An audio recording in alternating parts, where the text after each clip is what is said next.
ये मनाजिर इस वक्त आप लाहौर से देख रहे हैं, जहां PMLN का सोशल वर्कर्स कन्वेंशन इस वक्त मुनक़िद किया जा रहा है और वहां PMLN की रहनुमा मोहतरमा मरियम नवाज शरीफ साहिबा यहां पहुंची हैं। मोहतरमा मरियम नवाज शरीफ साहिबा को देखा जा सका है, उनका भरपूर यहां इस्तकबाल इस वक्त किया जा रहा है। मोहतरमा मरियम नवाज शरीफ साहिबा का और उनका खवातीन की तरफ से यहाँ भरपूर इस्तकबाल किया गया।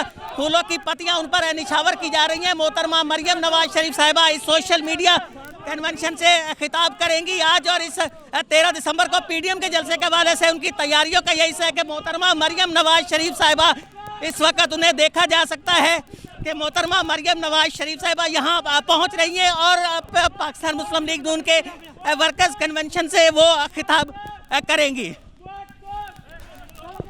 आपको आगाह करते चले कि मोहतरमा मरियम नवाज शरीफ साहब PMLN की रहनुमा इस वक्त वो यहाँ पहुँची हैं और देखा जा सकता है कि मोहतरमा मरियम नवाज शरीफ साहब उस वर्कर कन्वेंशन में शिरकत के लिए पहुँच चुकी हैं।